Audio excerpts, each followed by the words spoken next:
What's going on, guys? So today I'm going to be bringing you my review of my 16-inch MacBook Pro.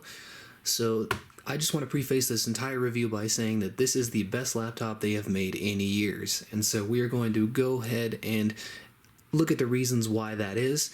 There are 5 major things with this laptop that are changed compared to the previous generation MacBook Pro. But first I just want to start with just taking a look at it as a whole. So compared to the last 15-inch MacBook Pro, this is a little bit bigger, but if you actually compare it to the 2013 to 15-inch Retina display models, it is almost identical in size, as you might be able to see.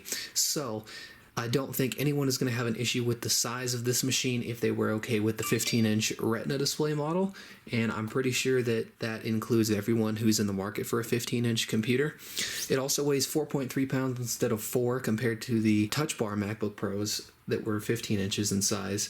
And so that is the biggest major change in terms of size with this thing. Otherwise, it's still very similar in design to the 2016 on up to the current day MacBook Pros that we've all had, and so nothing else has really changed there as far as the general design goes.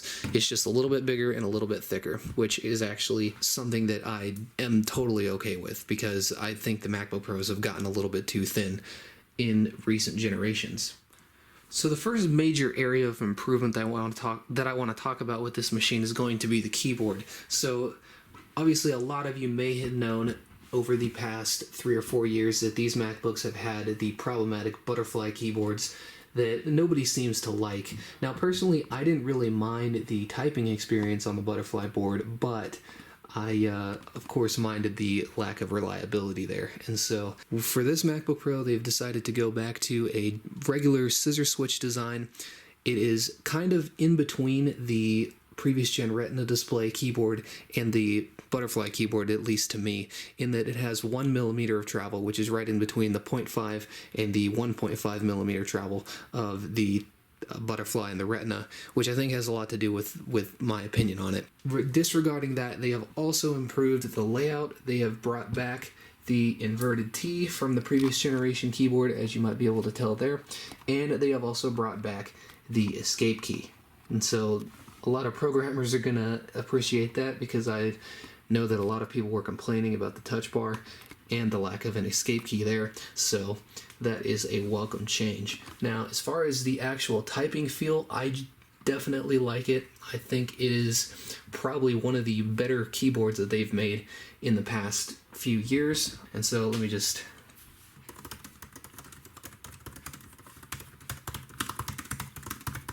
The keys do feel pretty substantial. They feel pretty stable, at least compared again to the Retina display models. They have more travel than the butterfly, obviously, which is great. I just think this is a pretty darn good keyboard. And the most important thing with it, actually, is the fact that it's probably not going to break, because it's a tried and true scissor switch mechanism. Apple says that this keyboard is based on the desktop Magic keyboards that they have on the iMacs, and those have been pretty solid. I haven't really ever heard any issues with those, and so that is a great thing here. The keyboard, I think, is much improved. They've also, of course, to make room for the escape key, they've shortened the touch bar, and they've also moved the Touch ID power button over a little bit and made it matte black, so it kind of matches the rest of the keyboard, and it's a little bit easier to find. So the next thing I want to touch on in this review is going to be the performance and the thermal capacity of this machine. As you can see, I have a pretty high spec model here. I have the 2.4 gigahertz 8-core Intel Core i9. That would be the 9980HK, I believe. We have 32 gigs of DDR4 memory, a 2 terabyte SSD, and it's not showing because it's on battery power at the moment, but I also have the 8 gigabyte AMD Radeon Pro 5500M graphics card in here, which actually is probably one of the biggest processing jumps compared to the previous MacBook Pro, the 15-inch, that was current before this machine came out. Now, with that said, this is a very, very powerful laptop. This is probably more power than even I need, which is fine though, because I bought this with the intention of using it for several years. But the bigger change here, besides the specs, because this is the same processor and architecture and everything as the previous 15-inch 2019 MacBook Pro, the bigger change here is going to be the thermal capacity. So Apple has decided to finally put some effort into designing a better thermal system for this computer, in that they have enlarged the fans, they have enlarged the heat sinks, and also the vents in the chassis. They've made everything bigger bigger, it flows more air, and basically all you gotta know is that this thing is able to perform at higher clock speeds and performance for a longer period of time. Now, a lot of you may remember with the 2018 and 19 i9 MacBook Pros is that they were heavily throttling under extreme use just because that processor designed too much heat for the cooling system in the MacBook. However, in this one, I am pleased to report that I sent a video through Handbrake, which is a video rendering tool, and the CPU was able to maintain a base clock or slightly above a base clock for the entire render. And I haven't found any use case, at least for me. Of course, I render videos because I do this YouTube thing, but I haven't found any use case for me yet where I've experienced any sort of thermal throttling. So that's great. This thing is always staying above its base clock speed pretty much no matter what you're doing. And I think they've finally been able to tame the i9 this year in that it's adequate. It's obviously not going to run super cool like a 3-inch thick, Dell Precision or something, but at least it's not throttling. And so that is much needed, much overdue. I'm really happy that Apple decided to finally put some effort into this part of the machine. A big thumbs up here for that. On top of that, just the general speed of this machine is absolutely insane. Obviously, I was using a 2013 MacBook Pro before I bought this machine, but everything about it is just absolutely instant. I mean, this is obviously just really basic use, but I mean, everything you do on this machine just happens absolutely instantly. So that's something I really like about having this much power. This is honestly a pretty amazing amount of power to be able to carry around, especially in a machine that's this thin and light. It's just, technology is honestly amazing, but the power level of this machine is really, really nice. So the next thing I want to touch on, of course, is the display, which is actually in the name of the computer, but honestly, it's really not the most exciting part of it, not even close. However, I have noticed that the extra 0.6 inches in diagonal screen real estate does make a difference, especially when I'm doing things like rendering videos in Final Cut Pro and just in general day-to-day use. I didn't really think I would notice it or care much, which is kind of interesting, but like I said, I have noticed it in day-to-day use. And as far as the other aspects of the display goes, this is going to be something that, you've come to expect from a MacBook Pro. It's a typical, standard, color-accurate, high-quality MacBook Pro display.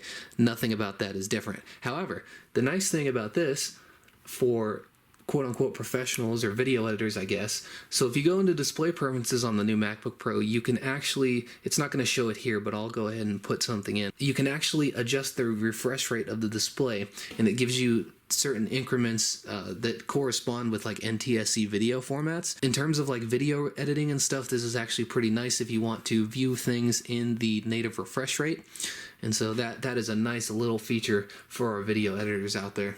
So the next big area of improvement I want to focus on is going to be the speakers in this machine. Now, I'm of the opinion that the MacBook Pro already had some of the best sounding laptop speakers, at least for computers of this class, but Apple took it a step further and improved the crap out of them even further. So I believe it's now a 6-speaker system, and basically the biggest thing that you want to know about this is that there is a lot more bass, and it just really sounds super amazing. I've had full-size desktop PC speakers that didn't sound this good before.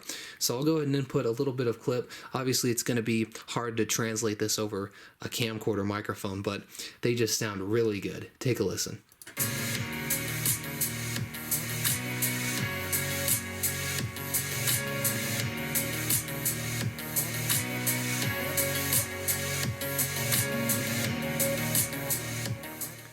Something also worth mentioning is that they upgraded the microphones in the laptop, as I haven't really used them all that much, but I would say they don't really sound like a studio quality microphone as in Apple's marketing, but they're definitely really freaking good. This is a test of the 16-inch MacBook Pro microphone.